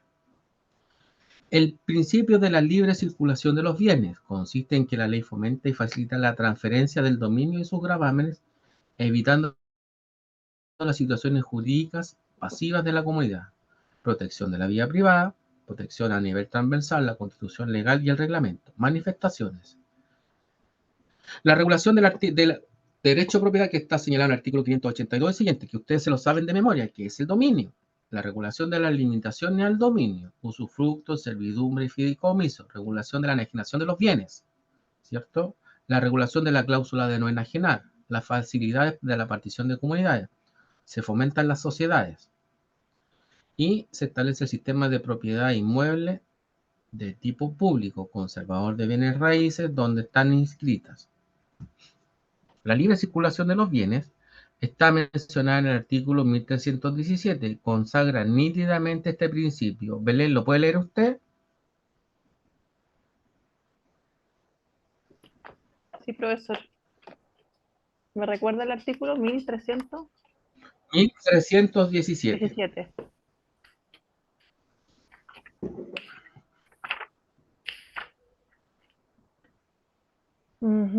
Ya. De la partición de los bienes. Dice artículo 1317, ninguno de los coasignatarios de una cosa universal o singular será obligado a permanecer en la indivisión. La partición del objeto asignado podrá siempre pedirse con tal que los coasignatarios no hayan estipulado lo contrario. No puede estipularse proindivisión por más de 5 años, pero cumplido este término podrá renovarse el pacto. Las disposiciones precedentes no se extienden a los lagos de dominio privado, ni a los derechos de servidumbre, ni a las cosas que la ley manda mantener indivisas, como la propiedad fiduciaria. Bien, como ustedes pueden ver aquí, la libre circulación de los bienes, ninguno de una cosa universal o singular será obligado a permanecer en la indivisión. ¿Qué significa esto? Que no está obligado a permanecer en la indivisión. Significa que las personas son dueñas de vender cuando quieran. Ejemplo, en las herencias, que estábamos hablando antes de ir al break con Omar. ¿Qué se pasa si mueren los padres? Y los hermanos dicen, no, yo no quiero vender, yo no quiero vender. Y uno dice, yo quiero vender. ¿La ley permite eso? Claro que sí. Así lo mismo, por ejemplo, en antaño se decía que el matrimonio era indisoluble, nada más que por la muerte, ¿cierto? Ahora, ¿por qué se puede disolver el matrimonio? El divorcio. Por el divorcio, muy bien, Cristian. ¿Por qué más? Cadel. Antiguamente era nulidad. Por divorcio, por muerte, por nulidad. Por esas tres causales. Y en el divorcio estamos justamente, se ve esta regla. Nadie está obligado a permanecer en la indivisión. En antaño, los matrimonios duraban porque se habían consumado y la gente no se podía divorciar. Lo que estableció el código o nuestra legislación para entender que existía una suerte de divorcio era la nulidad, la cual podía ser absoluta o relativa. Y la nulidad absoluta, que ya sabemos que la relativa es la rescisión, ¿o no? ¿Cierto? ¿Se va entendiendo, Rodrigo? Sí, profesor. ¿Sí? ¿Seguro? Me perdí un poco cuando dijo la rescisión ahí, como que, Sí, como que las partes, sí, pues las partes dejan nulo en el fondo el acto no, jurídico. la resiliación es la donde se dejan las partes perdón. nulas un acto contrato. Por eso pregunté, porque le miré la cara. Eficacia, profesor, por ineficacia. La causal de ineficacia de los actos jurídicos se llama rescisión Rescisión. o nulidad. Porque quedan Y, sin efecto. Rescisión. pero escúchenme, rescisión es la nulidad relativa. Existen dos tipos de nulidad, absoluta y nulidad relativa. ¿Estamos? Sí. Dentro de la rescisión es la nulidad relativa. Después vamos a explicar en qué consiste. Pero ya di una idea. La idea dice que es aquel efecto o aquella circunstancia de ineficacia de los actos jurídicos.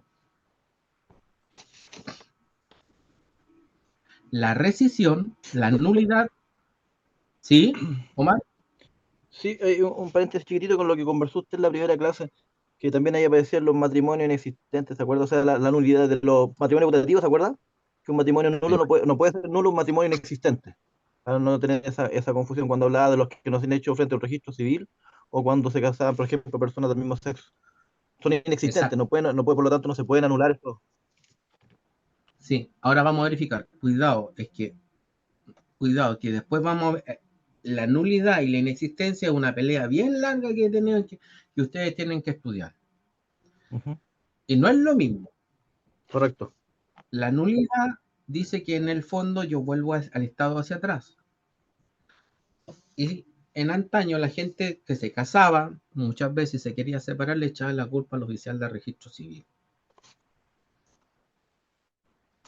Y por eso ustedes los más avesados se van a acordar de esto. Cuando alguien se casaba, se tenía que ir a casar, se tenía que ir a casar al despacho del oficial de registro civil.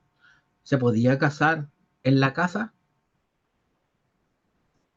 Rubén, Rodrigo, acuérdense. Me parece que en esa época no había que pedir la hora en el registro civil y casarse en el registro civil. No es como hoy Había que día que casarse allá. puede ir. Porque si usted se iba a casar a la casa, estaba claro de que quien lo iba a casar era el oficial de registro civil. En cualquiera de los dos, pero en antaño se decía que la persona no era el oficial de registro civil y por lo tanto no era válido el matrimonio causal de nulidad absoluta. Causal de nulidad absoluta. Y que el domicilio de uno de los contratantes tampoco fuera el que le correspondía al registro civil. Exacto, causales de nulidad absoluta. ¿Se fijan o no? Entonces, en antaño, para poder separarse, era una causal de esta. Y actualmente ya no existe eso. Lo que existe es el divorcio. ¿Por qué? Porque las personas, lo que se subyacía es que la gente había sido infieles, que la gente había sido, había abandonado, que no había cumplido sus deberes de matrimonio, etcétera, etcétera, un sinfín de cosas. Pero esas no estaban escritas en la ley, entonces lo que había solamente era la nulidad. ¿Se entiende ahora o no? Y curiosamente los hijos de esos matrimonios eran hijos matrimoniales de padres solteros. Una cosa, una aberración que todavía se ve.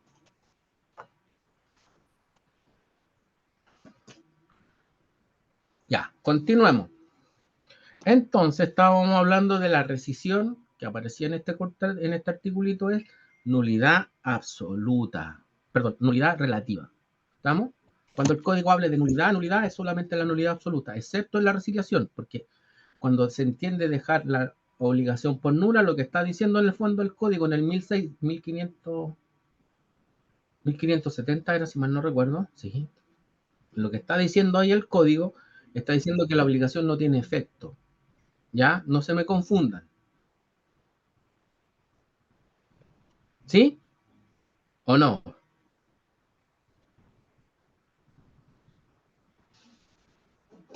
Y en esta PPT de aquí, miren. Profesor, consulta. Miren, Usted me está ahí. al tiro, espérenme.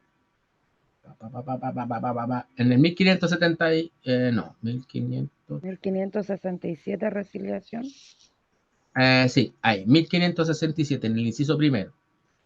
Usted dice que es una ineficacia, es una nulidad relativa, ¿cierto? No, espérenme. Lo que estoy diciendo es otra cosa.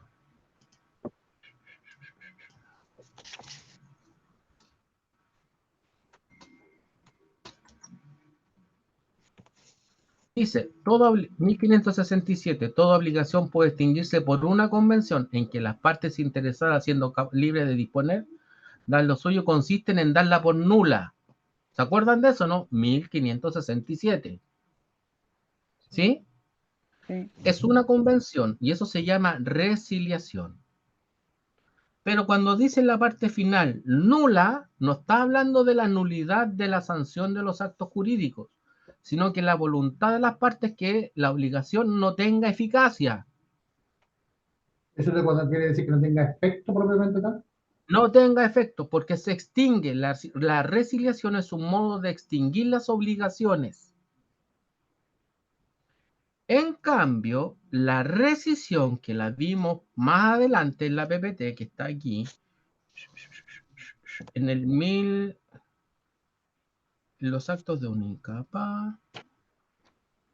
En la 1890, profesor. ¿Cierto? No, la vimos en el 1688, lo empezamos a mirar. Eh,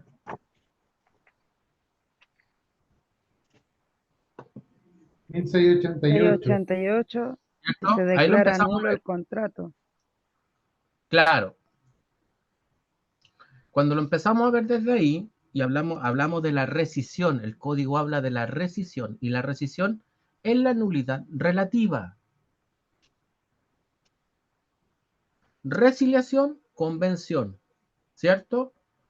Rescisión, nulidad relativa. Nulidad relativa.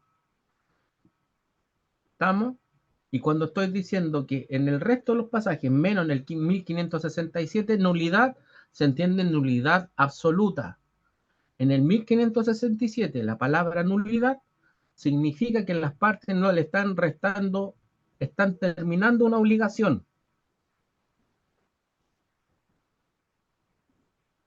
A ver, profe, me enredé. Espéreme. En rescisión es una nulidad relativa. En el La artículo rescisión es la nulidad 1606. relativa. Ya, Sí. en la resiliación es una ineficacia. La resiliación es dar por terminada una obligación. Ya, perfecto. Por acuerdo de las partes.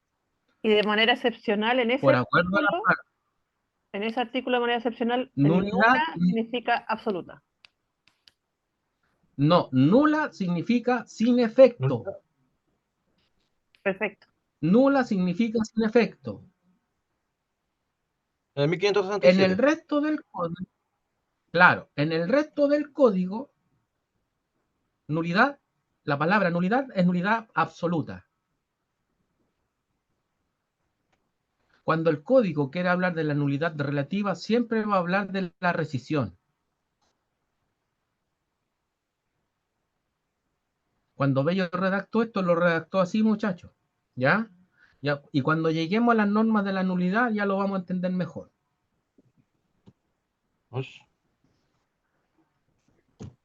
Ya, entonces, profe, disculpe, pero en resumen, No, está bien, está bien. resiliación es una ineficacia, queda terminado por acuerdo de las partes. Resiliación es una Resiliación, perdón. convención, Valentina. Ya. Resiliación es una convención, Y la rescisión es una un nulidad acto relativa. jurídico bilateral. Un Ya. acto jurídico bilateral. Por el cual las partes dan por terminada una obligación. En cambio, cuando el código habla de rescisión, es nulidad relativa, que es declarada por el juez. ¿Se entiende ahora? Sí, ahora sí. Gracias, profe. Y cuando el código, después el código nos va a hablar de nulidad en cualquier otro pasaje, menos el del 1567, el código está hablando de nulidad absoluta. ¿Se entiende, Jadel?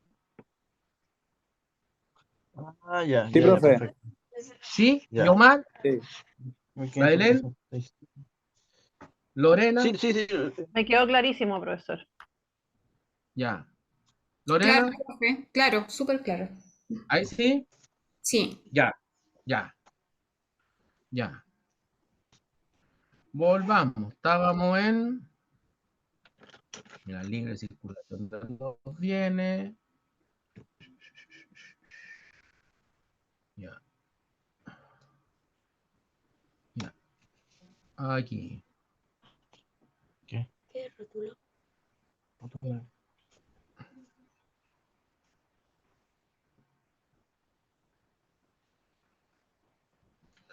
La ley es la principal fuente normativa, que está señalada en el artículo 1. Provoca una limitación de la costumbre, que está señalada en el artículo 2. El legislador puede interpretar la ley en forma general y obligatoria. Y sabemos que el artículo 3 interpone una restricción a la interpretación judicial. Que todo esto lo vimos el semestre pasado. La ley tiene un proceso de formación, y ya lo sabemos. La ley se divulga en forma pública, lo sabemos. La ley es obligatoria para todos y nadie puede alegar su ignorancia. Todos son iguales ante la ley y solo puede ser dejada sin efecto por otra ley, que ya lo vimos también. Y aquí viene el principio de la buena fe. Pero este principio está como tarea, ¿ya? Así que lo tienen que hacer. ¿Estamos? Nos va a dar algunos puntitos para la prueba, así que por favor, háganlo. ¿Estamos? Ya. Y ahora, antes de que salgamos de aquí, estamos aquí. Vamos a entrar a la responsabilidad. Este principio es el más antiguo. ¿Por qué? Porque este está regulado desde el derecho romano. Por eso el caso de la Lex Aquilia o aquiliana, que se llama la responsabilidad aquiliana. ¿En qué consiste? En la necesidad que se encuentra una persona de hacerse cargo de las consecuencias gravosas de un acto u omisión que se le atribuye. Es un juicio normativo que consiste en imputar a una persona una obligación reparatoria en razón del daño que ha causado a otra. Es lo que dice el profesor Barros Burié, que ustedes lo pueden googlear y van a descargar su apunte desde internet. Distinción de varias clases de responsabilidad. Responsabilidad contractual, 2465. Extracontractual, 2314 y siguiente.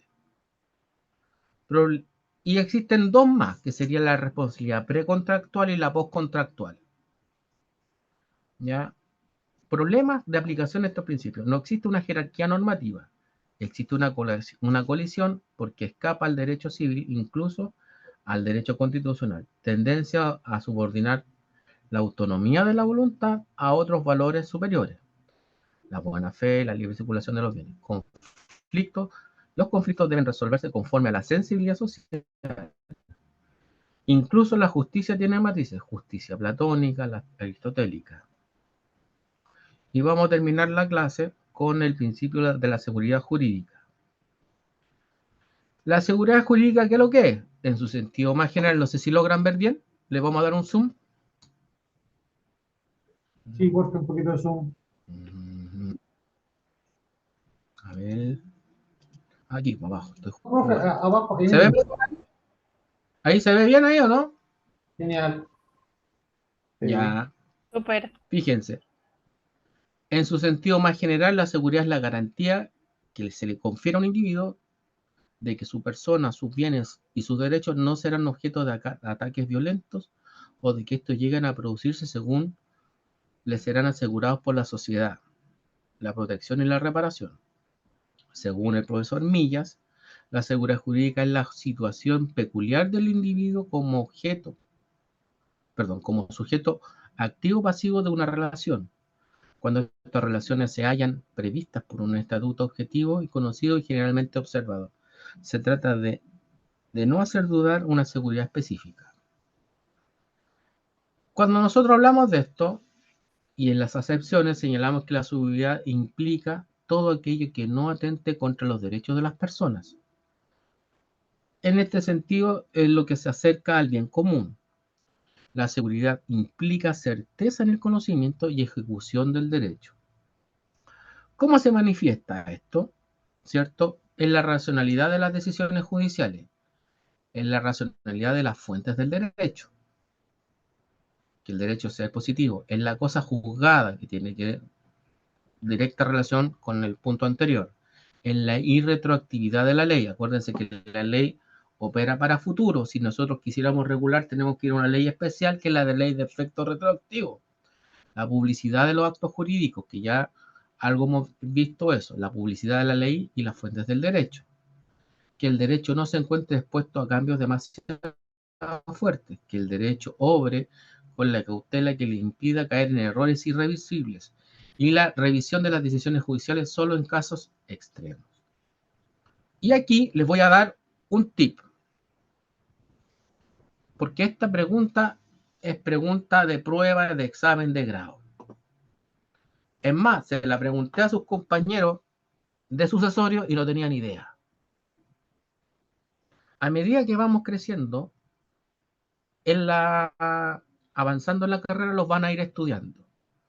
Se van a hacer un apunte, se van a hacer una hojita y la van a copiar.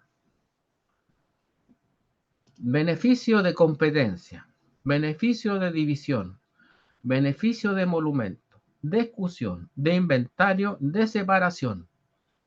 ¿Estamos? ¿Qué es esto que estamos hablando? El profesor de civil que quiere ser pesado en un examen de grado y quiere instruir a un estudiante le va a preguntar esto. Esto es manejo del código complicado. Yo he visto profesores, yo alguna vez escuché, en la semana pasada hablé de quién me había formado en civil y Rubén le hizo así. Sescovich. La señora Sescovich le encanta esta pregunta. Jadel. Jadel, tiene no, está silenciado. Ahí, profe, gracias. Era respecto a la tarea que usted dio de la buena fe. Eso lo había dicho. ¿Cuándo lo dijo eso? ¿Antes? ¿Hoy día recién lo dijo? No, lo dije el miércoles. El miércoles pasado. Ah, ¿Cierto? discúlpeme. ¿Cierto? Ya, ahí me pongo ¿Cierto? el día entonces. Póngase al día, don Jadel. Ya, profe. Vale, gracias. Ya, entonces, fíjense bien. Anótenlo y lo vamos a ir desarrollando cuando verifiquemos. Beneficio de competencia, beneficio de división, de emolumentos, de exclusión, de inventario, de separación.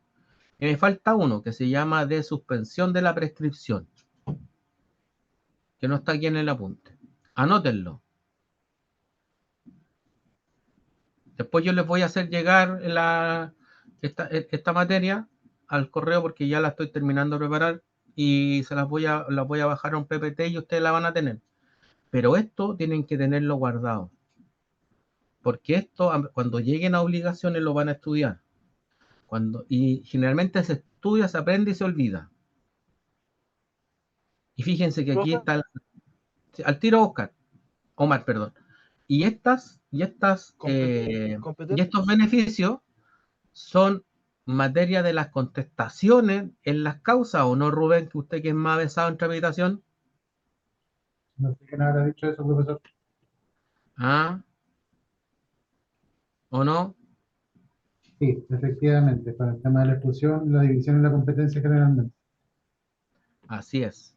El de emolumentos le persigue a la mujer casada en sociedad conyugal. El de suspensión de la prescripción a los herederos en el caso que ha fallecido, y eso lo vamos a ver al final del curso. Entonces, esta materia que está aquí, yo voy a tomarle un pantallazo ahora y se las voy a mandar al tiro. ¿Cuál era el que faltaba, profesor? El que faltaba, Milagro, era el de suspensión de la prescripción. Eso ¿Cómo es dijo? Suspensión de la prescripción. Profesor, esa suspensión de prescripción, ¿para quiénes sería? Lo había mencionado. Le beneficia a los herederos, que eso lo vamos a ver a Herederos, propósito de las ¿cierto? prestaciones mutuas, vamos a ver todo eso, lo vamos a avanzar al final del curso. Ya, ok, Profe, gracias. yo tengo una foto y yo la mandé el curso. ¿Le tomó una foto usted? Gracias. ¿Sí? Ya. Sí, profe. Entonces, se van a anotar, este es lo primero que ustedes van a tener rayado en una hojita y guardado por ahí, porque no es, ni siquiera es para mí, esto es para ustedes. Y lo van a tener puesto por ahí en un lugar, porque esto ni siquiera está mencionado así como está mencionado ahora. ¿Estamos? Es un regalo. ¿Por qué? Este es un verdadero regalo, ¿o no, Rubén? Porque esto no lo enseñan todos los profes de civil. Y después cuando el profe se quiere filetear al estudiante, le va a preguntar esto. Y si el estudiante no se lo sabe, y se lo estoy diciendo de manera bonita. O sea, si me permite, les puedo dar un ejemplo. Cuando hablan de beneficio de exclusión, aquellos que son avales lo van a entender el día de mañana. Porque ustedes pueden pedir que primero se hagan todas las acciones posibles en contra del deudor principal antes que lo ataquen a ustedes. Así es. ¿Ustedes han escuchado hablar de la palabra codeudor solidario o de esa frase? ¿Cierto? Sí, señor. Sí, profesor. Ya, bueno. El codeudor solidario está más mal que el aval porque se responde al tiro. El aval primero tienen que demandar al principal y después responde. En cambio, el codeudor solidario dice, a ti te voy a demandar. ¿Estamos? Pero eso lo vamos a entender más adelante, pero guárdenlo ahora y apréndanselo de memoria, por favor, porque esto implica un desarrollo en la materia. Importante. Ya, muchachos, faltan 3 para las 9, lo pactado obliga.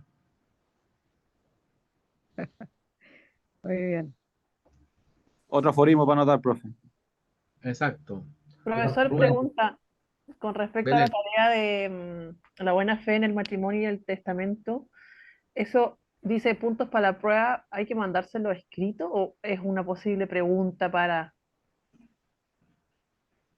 Si yo digo desarrollelo, ¿cómo tendrá que demostrarme el desarrollo usted? Porque lo que yo pedí es un Por supuesto. desarrollo, ¿cierto o no? ¿Qué dijiste, Vale? Escrito. Ya, perfecto. Profesor, ¿le puedo hacer una pregunta? Sí. No tengo ni idea de qué están hablando. ¿De qué tarea dejó o qué? Bueno, ¿Me pues, puede Milagro, explicar? Porque tiene que no ponerse al estoy día, perdida. pues. Tiene que ponerse al día, Milagro, pues si estamos en la U, tiene que ponerse al día. Yo dije que era una tarea, ustedes tienen que desarrollarla. Y los muchachos le ayudarán ahí, le señalarán en qué consiste. Es más, ojo, esta es solo una tarea, ni siquiera en la segunda nota. Ojo. ¿Estamos? Esto fue lo que usted Está señaló. claro, profesor. Pero para hacer un recordatorio de todo, esto fue un tema que el profesor planteó dentro del principio de la buena fe que se desarrollara en el testamento y en el matrimonio. Los efectos que Sí, esto tiene, ojalá cómo se esquematiza en la institución. así es. ¿Ya? Ya, muchachos, en libertad de acción. Gracias por venir. Por favor, ahí, Cristian, mándeme un